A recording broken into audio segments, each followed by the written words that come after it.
On November 14, 1943, inside a drafty wooden barn on the edge of the Hürtgen Forest, a young American sniper pressed his cheek against the cold stock of his M1903-4 and stared through a slit in the barn wall no higher than 2 inches. Dust drifted through the beam of pale morning light. The rotted planks creaked softly every time he adjusted his breathing.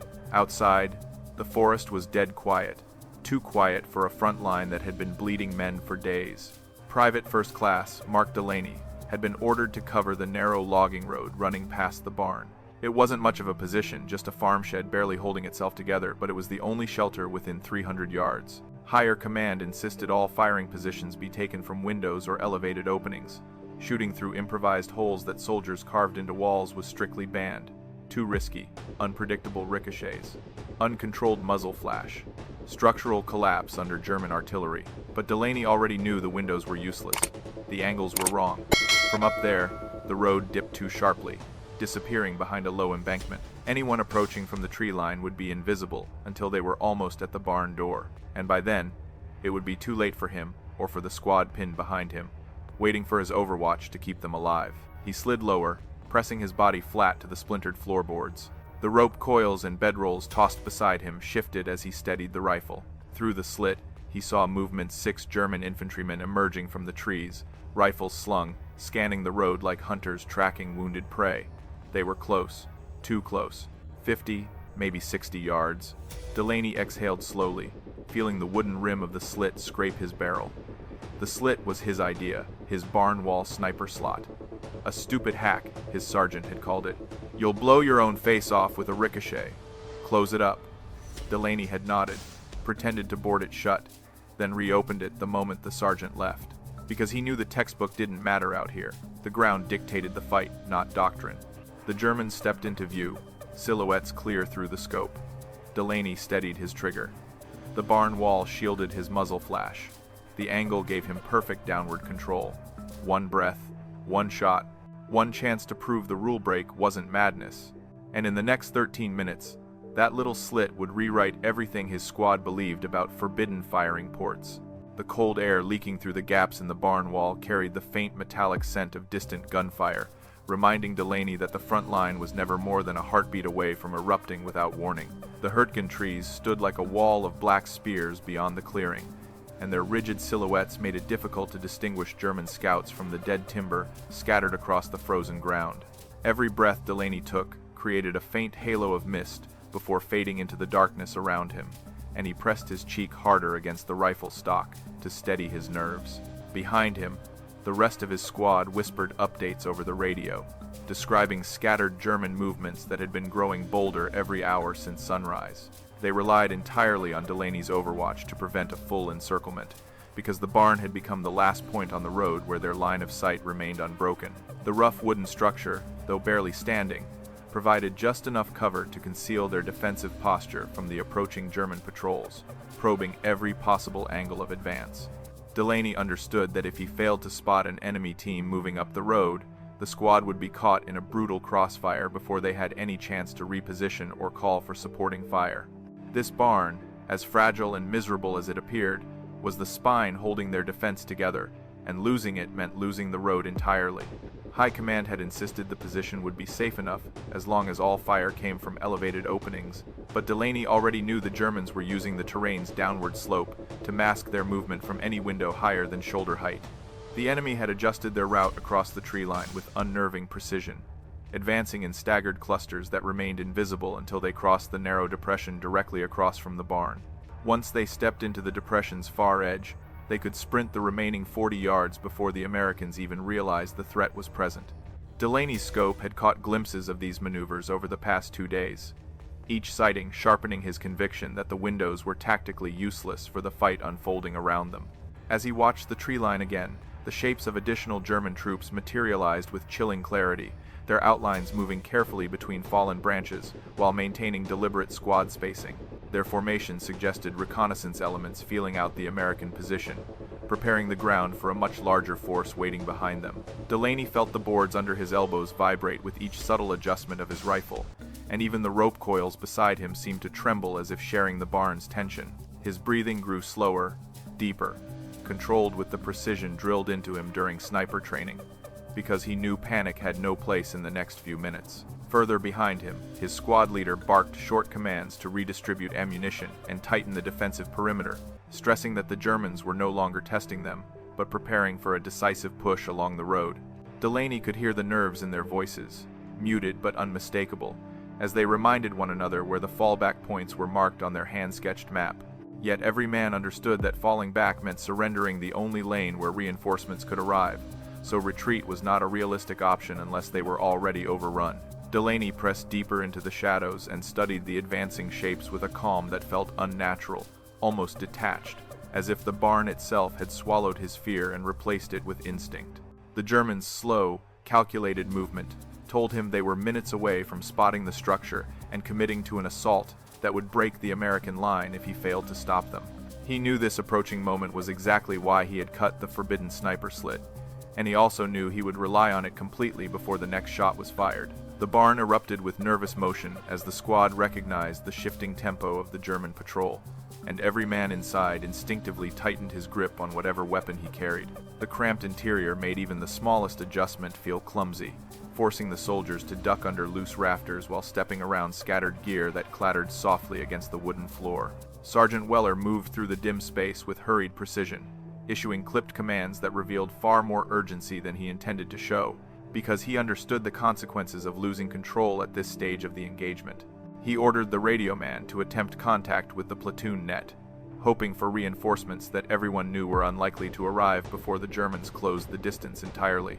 Private Haskins struggled to reload his bar while kneeling beside a half-collapsed feed trough, muttering under his breath about the blind spots surrounding their firing positions, which made every man feel exposed regardless of where he knelt. Dust drifted from the rafters whenever someone brushed against a beam, and the constant creak of shifting boards amplified the sense that the barn itself might betray their presence at any moment.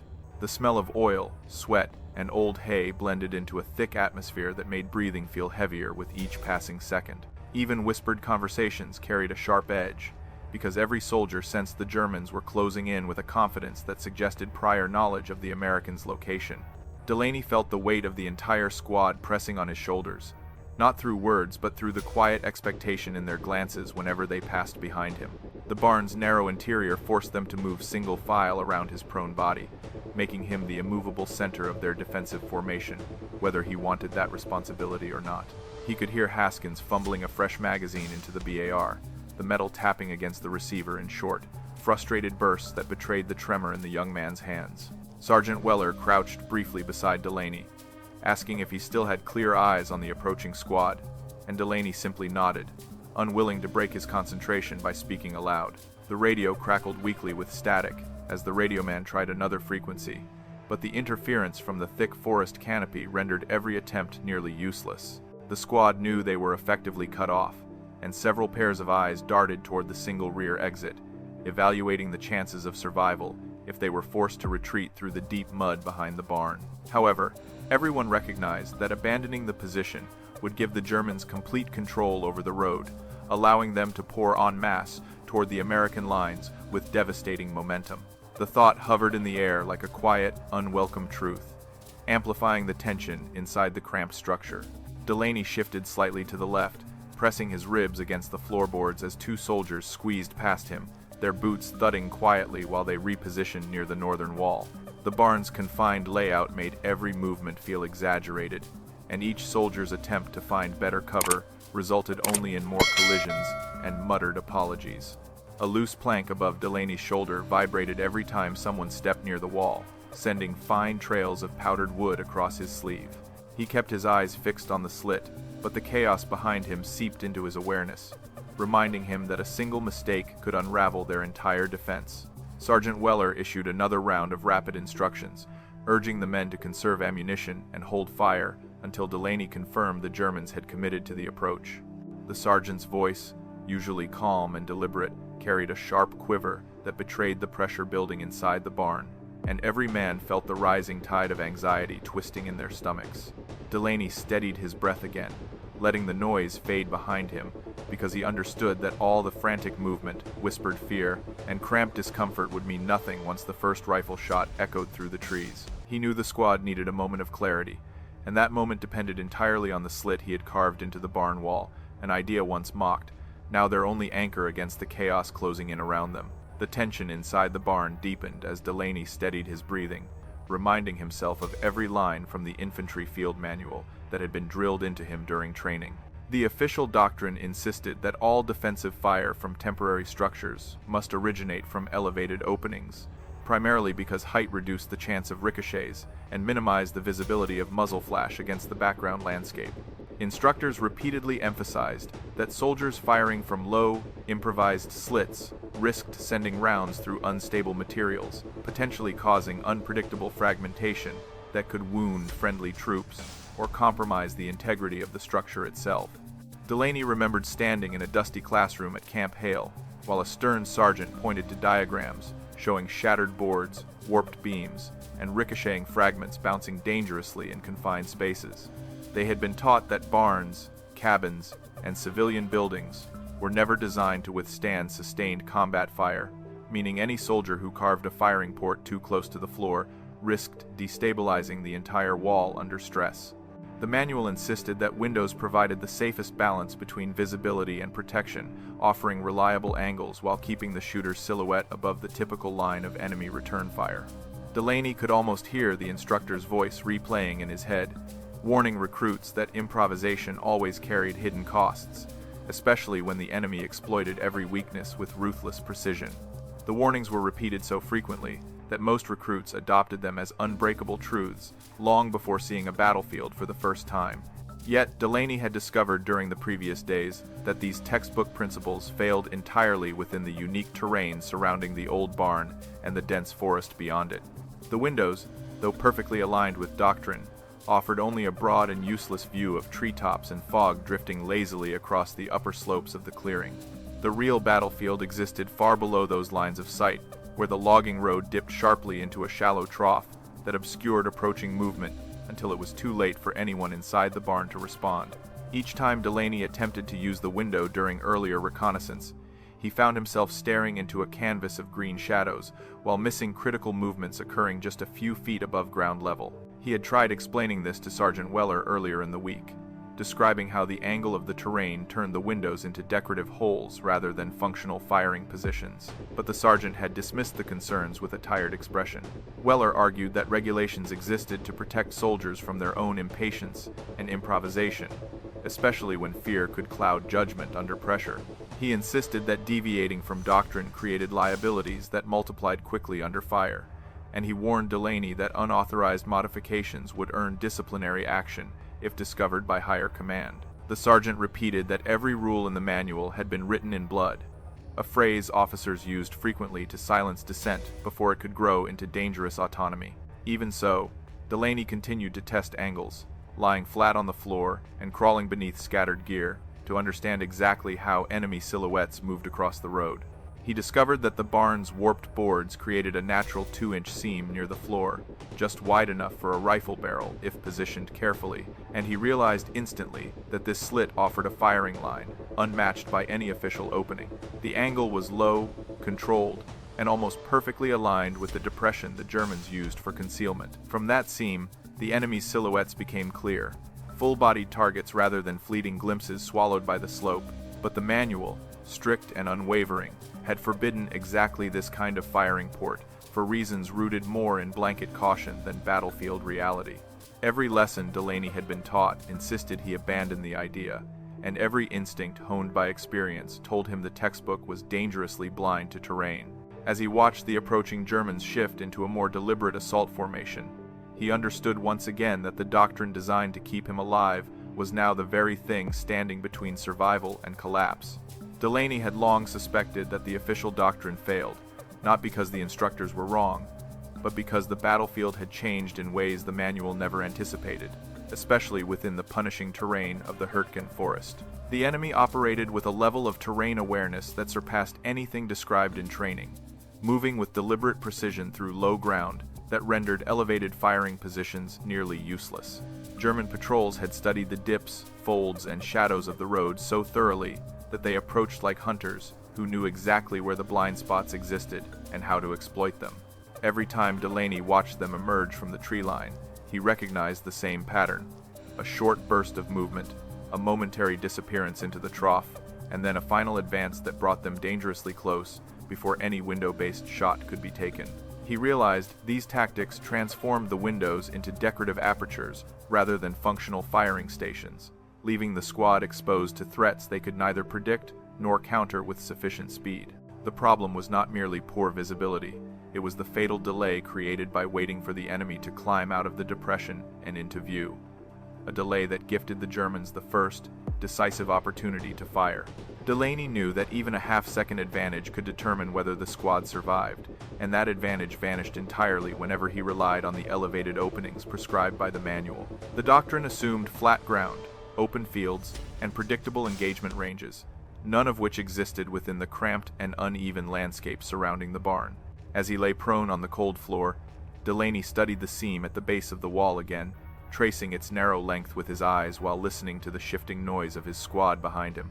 The slit provided a vantage point the manual never considered, granting him access to the battlefield's true geometry rather than the sanitized version depicted in training illustrations. The angle allowed him to see the Germans' boots first, giving him a full second of visual lead time before their torsos rose into the window's limited field of vision. That single second was enough to line up a controlled shot, reposition slightly, and prepare for the next target, forming a rhythm that could never be replicated through higher openings. He also understood the physics behind the barn's structure better than most recruits, because he had grown up repairing farm buildings with his father on a small patch of land in Ohio. The low beams near the floor carried far more structural support than the exposed boards above them, meaning a carefully carved slit placed between two ribs would barely weaken the wall. The manual's warnings assumed soldiers would cut directly into unsupported planks, yet Delaney's slit followed the natural seam the builders had left decades earlier. His knowledge of wood grain, pressure distribution, and weathered boards gave him confidence that the risk of collapse was far lower than the manual implied. The problem was never the concept, it was the careless execution the manual feared. Furthermore, Delaney recognized that the real threat inside the barn came from ricochets produced by elevated shots, because the angled interior walls created unpredictable rebound patterns that could endanger anyone standing behind him. Shooting through the high windows meant sending rounds across beams, studs, and irregular surfaces, each capable of deflecting fragments inward if a German round struck at the wrong moment. The 2-inch slit near the floor eliminated those risks entirely, allowing the muzzle to sit flush against the outer wall with minimal interior exposure. It was, in every practical sense, safer than the official method, despite being labeled forbidden. As he listened to the muffled crunch of German boots growing closer, Delaney felt the clash between doctrine and reality tighten like a vice around his thoughts. He understood with absolute clarity that the standard procedure was not only inadequate, but actively dangerous in the conditions surrounding the barn.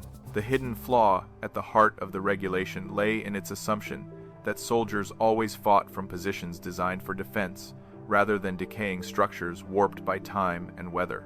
He breathed deeply, pressing his body closer to the floor, and accepted a truth he could no longer ignore. Survival demanded deviation, and the manual had no provision for what the ground demanded next. Delaney had first noticed the potential of the seam while lying awake during a long, sleepless night, studying how faint bands of moonlight slipped through the warped planks and formed thin, glowing lines across the barn floor. The lowest of those lines remained perfectly aligned with the road outside, illuminating a narrow path that traced the exact depression the Germans used during their cautious approaches. He realized then that the barn itself was unintentionally providing a blueprint for a firing solution, offering a natural aperture that no regulation could have predicted or accounted for. The idea arrived quietly, almost as a passing observation, yet it stayed with him long after the light faded and the forest sank back into darkness. He returned to the spot early the next morning, running his fingertips along the seam until he found the precise section where the wood dipped slightly inward, creating a shallow groove he could exploit. The rough texture of the timber caught against his skin as he applied gentle pressure, testing how much force the weakened grain could tolerate before splintering.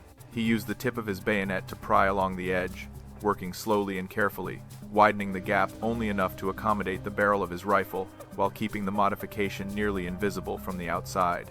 Each movement felt deliberate, almost surgical, because he understood that the success of the idea depended entirely on maintaining the wall's integrity while granting him a clean line of sight to the road.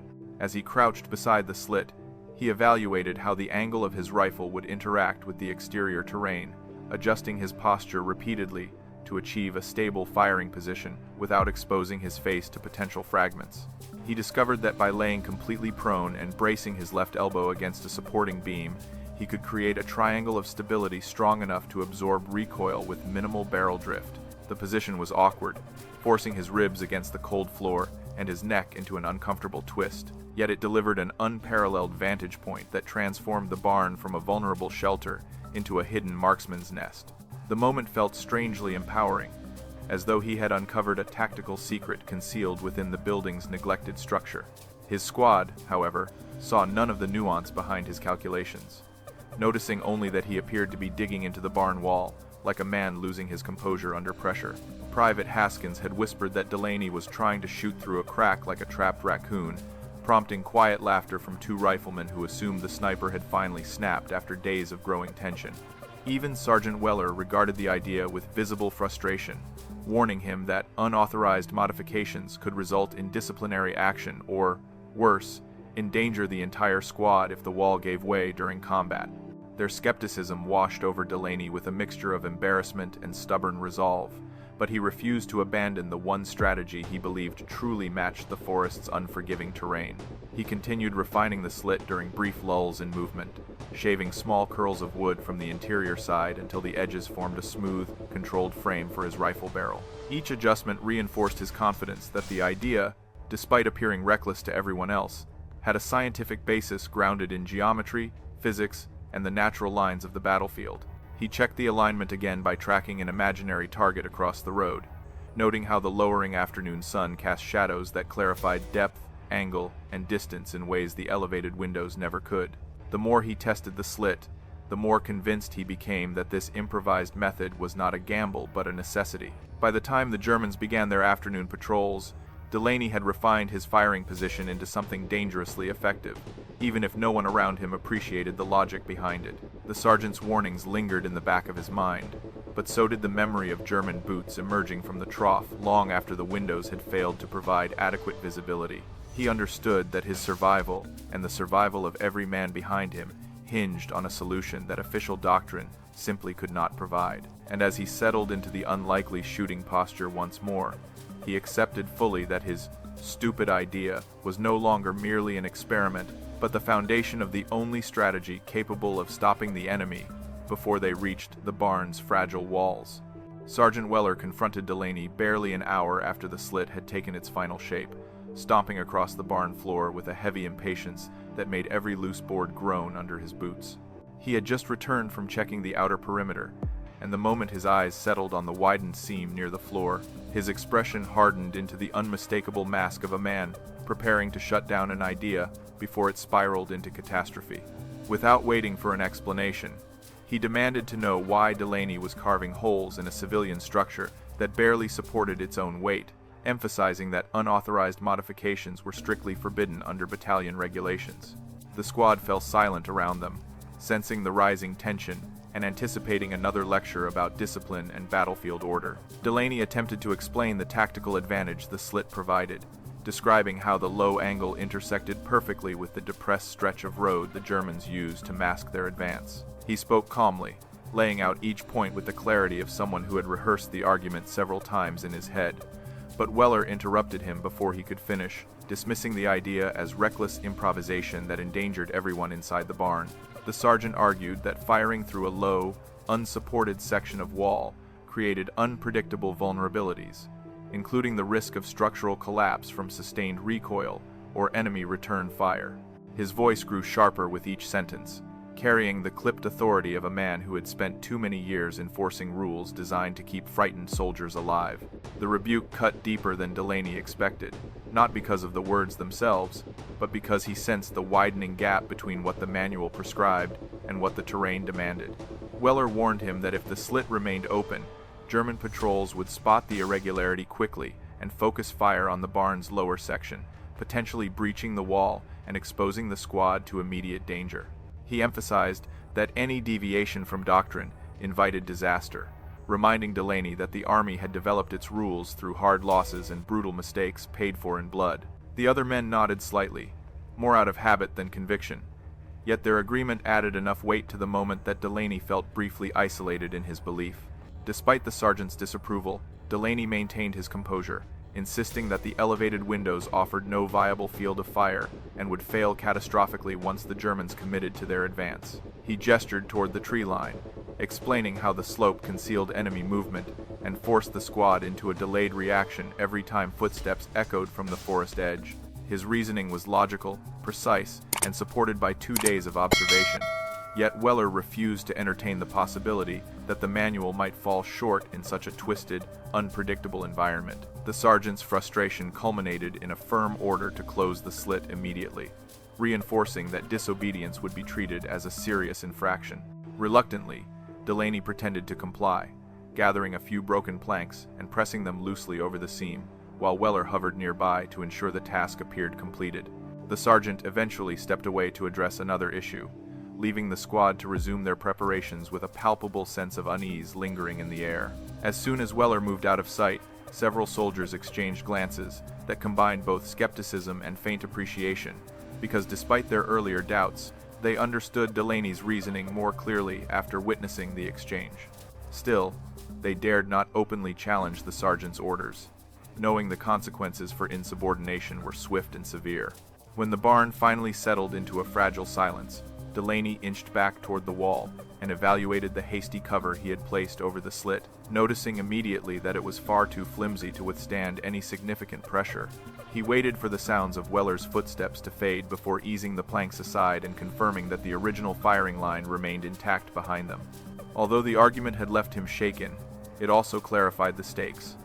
The manual's authority had now collided directly with battlefield necessity, and the decision between obedience and survival would fall squarely on his shoulders the moment the Germans appeared on the road again. The moment of decision arrived far sooner than Delaney expected, beginning with a faint crunch of boots on frozen soil that drifted through the barn's wooden ribs like a warning carried on the wind. The sound was subtle at first, almost indistinguishable from the shifting branches outside, but it grew steadily louder until every man inside the cramped structure felt its weight press against their nerves. Delaney instinctively lowered himself closer to the floor, bracing his elbows against the boards as his eyes locked onto the barely concealed seam at the base of the wall. He sensed the Germans moving with deliberate precision, advancing in a formation that suggested far more than a casual patrol, and the seriousness of their approach triggered an immediate tightening in his chest. Sergeant Weller whispered sharply for everyone to hold their positions, but even his authority wavered as the unmistakable silhouettes of German riflemen flickered between the trees. The men outside were no longer probing or testing the line. They were transitioning into a coordinated assault posture, moving in staggered leaps toward the logging road that fed directly into the barn's vulnerable side. Delaney recognized this shift instantly, recalling similar movements during earlier skirmishes where German forces attempted to encircle American squads with swift, aggressive precision. The barn's windows, elevated and angled wrongly for such a low approach, offered nothing but a useless view of branches and shadows that concealed the advancing threat. Inside the barn, the squad exchanged tense glances as they realized the Germans were exploiting the very blind spot Delaney had warned about repeatedly. The young radioman pressed his headset tighter against his ears, desperately trying to raise anyone on the platoon net, but the static-laced silence made it painfully clear they were still alone. The BAR gunner adjusted his weapon uncertainly, aware that he could not fire effectively without exposing half his body through the window. Even Sergeant Weller hesitated, scanning the tree line with the grim recognition that their defensive plan was unraveling much faster than he had anticipated. Every second that passed without a clear shot allowed the Germans to close the distance and tighten the noose around their position. Delaney felt the urgency building like a tremor beneath his ribs, forcing him to confront the truth he had been dancing around since the argument earlier that day.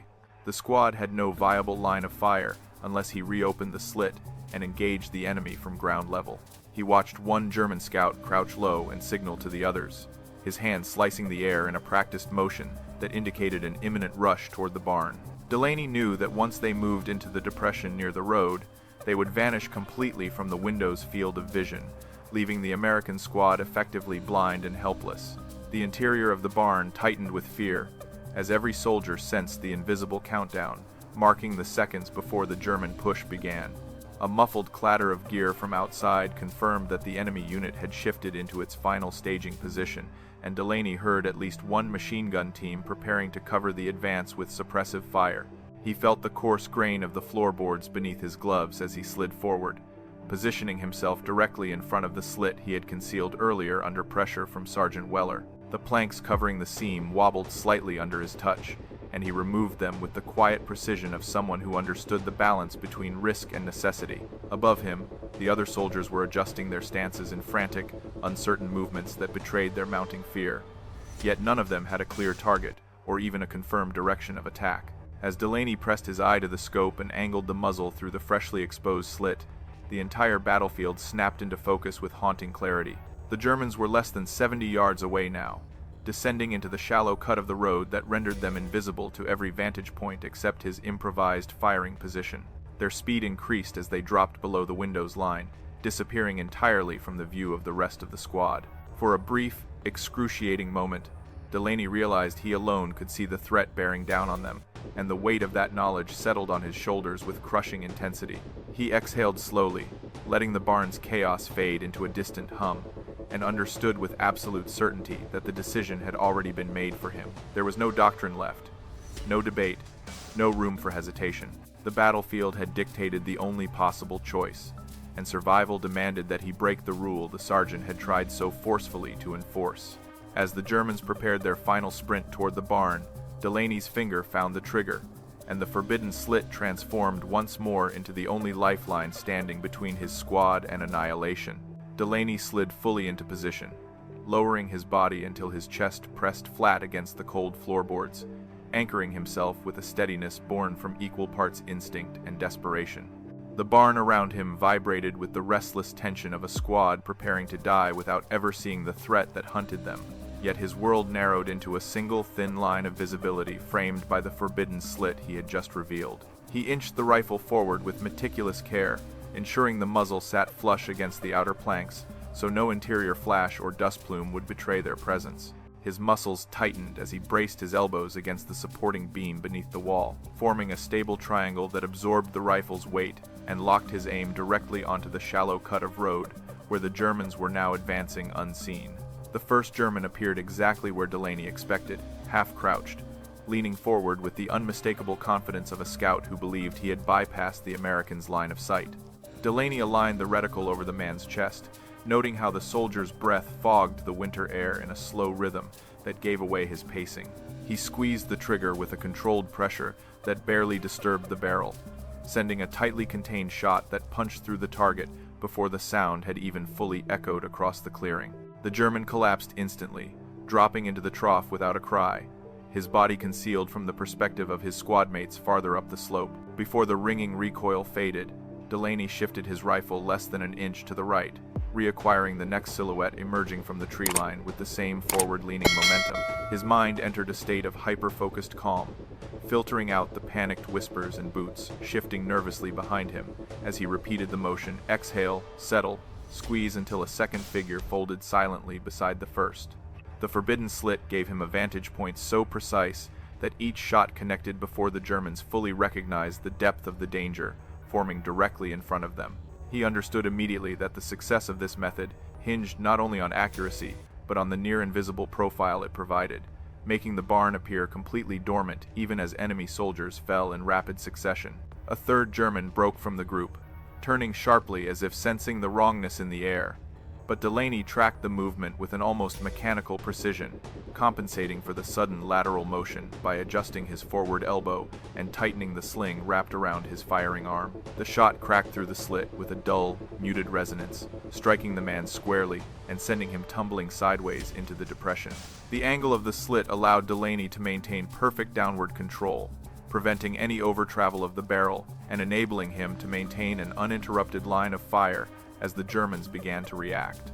Their formation hesitated, uncertainty rippling through the ranks as they struggled to identify the source of the invisible threat that struck from ground level rather than the predictable windows above. Inside the barn, the squad watched Delaney's calm, deliberate movements with a mixture of disbelief and dawning comprehension, realizing that the very technique the sergeant had dismissed now constituted their only lifeline. They saw no muzzle flash, no dust signature, and no shifting silhouette, only the subtle recoil of Delaney's shoulder each time another German dropped into the trough outside. Even Sergeant Weller, standing behind him with clenched fists and an expression caught between anger and awe, could not deny the effectiveness of the firing method he had so adamantly forbidden earlier. Every fallen enemy reinforced the truth Delaney had been trying to communicate. The terrain demanded an unconventional response, and the slit provided precisely what the battlefield required. As the remaining Germans attempted to regroup, one machine gunner crawled forward to establish a firing position, shuffling through the dead leaves in a desperate attempt to suppress whatever phantom force was cutting down his comrades. Delaney recognized the threat instantly and repositioned his rifle by dragging the stock along the floor with a practiced motion that kept his profile hidden.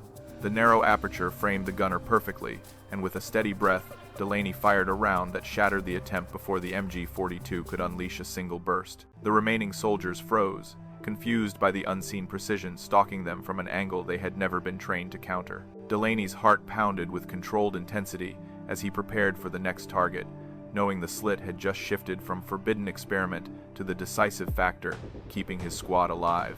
The barn, once a fragile liability, had become a weapon in his hands, and for the first time, he understood that breaking the rule had not been an act of defiance.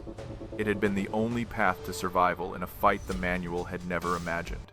The gunfire from Delaney's rifle settled into a rhythm so controlled and deliberate that the barn seemed to pulse in time with each measured shot, creating an eerie synchrony between man and structure as the minutes slipped by with silent efficiency. Every squeeze of the trigger produced a muted crack that barely registered above the distant rumble of artillery. Yet each round found its mark with unsettling precision, dropping another German soldier before his boots fully settled into the trodden soil of the forest floor. Delaney felt the recoil thud gently into his shoulder like a steady heartbeat, grounding him as he transitioned from one target to the next with a fluid confidence honed through instinct rather than doctrine. His breath moved in slow, practiced cycles, forming a cadence that matched the interval between kills, keeping his mind razor-focused on the narrow slit that framed the battlefield. Outside, the German squad began to fracture under the invisible pressure of precise, ground-level fire that seemed to materialize from nowhere, forcing them into frantic motions that revealed their desperation. Two riflemen attempted to scramble upslope in a flanking maneuver, but their angled ascent exposed their torsos just long enough for Delaney to acquire clean shots that cut both men down before they could find cover. A third soldier ducked behind a fallen tree, pressing his helmet into the bark as he scanned the barn's windows for any sign of hostile fire, completely unaware that the threat lay inches above the frozen earth, rather than in the height he had been trained to expect. His cautious peek proved fatal the moment his head rose into Delaney's field of view, ending his confusion with a single, tightly controlled shot. The minutes piled together like tightly wound coils, forming a 13-minute stretch of sustained lethality during which German positions collapsed in disarray. Their formations, once confident and disciplined, dissolved into scattered, panicked clusters that stumbled across the road in search of an enemy they could not see or hear clearly enough to counter. A machine gun assistant attempted to drag a wounded comrade out of the depression, but Delaney's angle captured the movement clearly, and the round he fired cut cleanly through both men, causing the MG-42 to tumble sideways into the mud.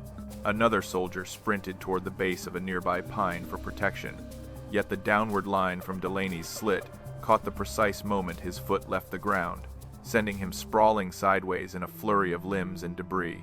Behind Delaney, the squad watched the nightmare unfold, with a growing sense of awe and disbelief, realizing slowly that the barn had transformed into an unanticipated fortress through the ingenuity of one man's forbidden idea.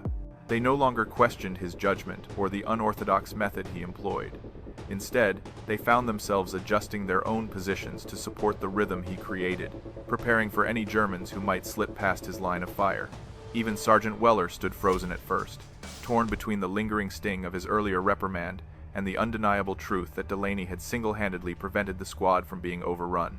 Each kill forced the sergeant's expression to harden slightly more, not out of anger, but out of the dawning realization that he had nearly ordered the destruction of the very tactic saving their lives. As the final minutes ticked down, the last of the German unit attempted a desperate retreat, dragging their wounded into the recesses of the forest while abandoning equipment and bodies in their frantic flight. Delaney tracked them carefully, noting the deliberate retreat pattern that signaled their willingness to concede the position rather than risk further losses from the phantom marksman hidden inside the barn. He allowed the fleeing soldiers to disappear into the trees, recognizing that pushing further shots would risk exposing his position unnecessarily, and instead focused on the quiet that slowly returned to the clearing as the remaining echoes of combat faded. When the 13th minute passed, Delaney finally lifted his cheek from the stock, his shoulder aching slightly from the repeated recoil, yet steady enough to confirm that the danger had passed.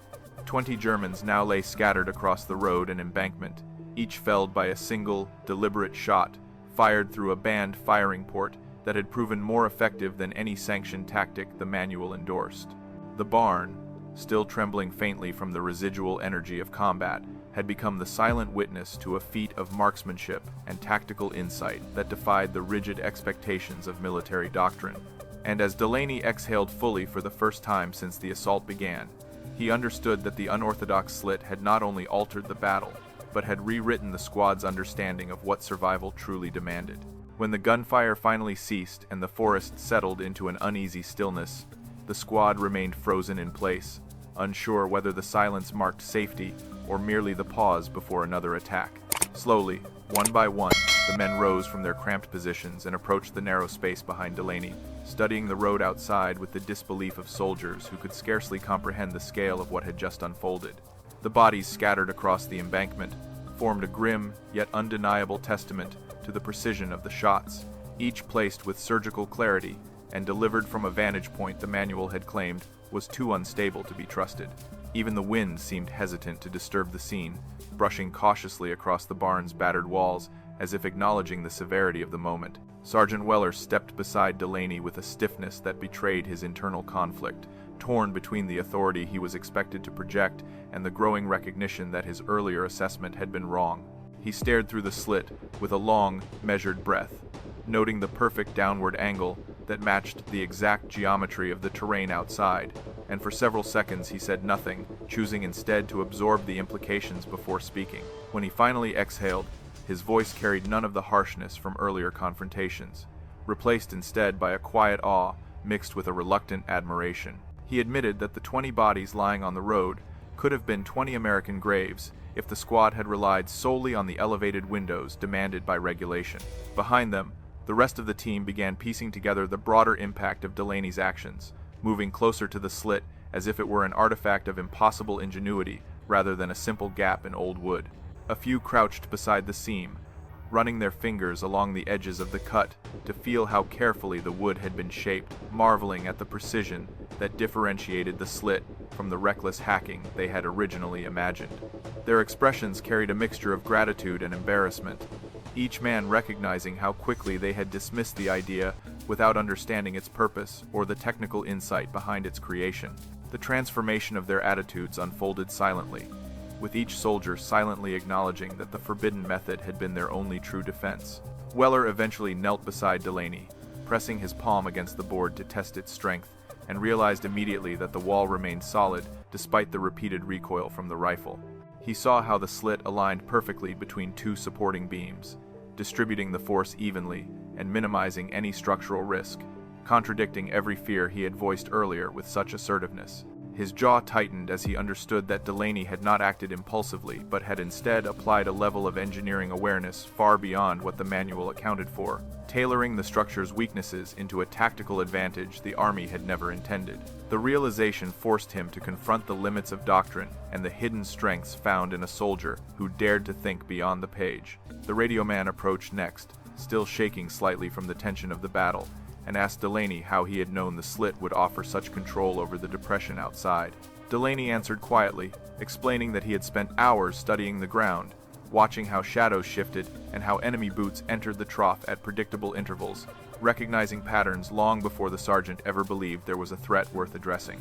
His explanation was modest, stripped of any pride, because he understood the victory was owed not to heroism, but to necessity, a necessity shaped by observation, terrain, and an acute sense of responsibility for the men who depended on him.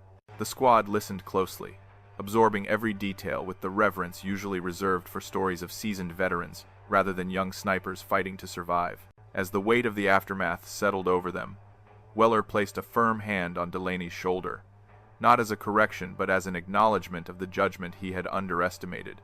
He offered no lengthy apology, knowing words meant little compared to the reality lying dead outside, but his quiet statement carried more sincerity than any lecture he had delivered earlier in the day. "Leave it," he said, nodding toward the slit with a restrained humility. "We're keeping that slot." The order rang through the barn with a sense of finality, sealing the shift in understanding that had reshaped the squad's perception of both doctrine and improvisation.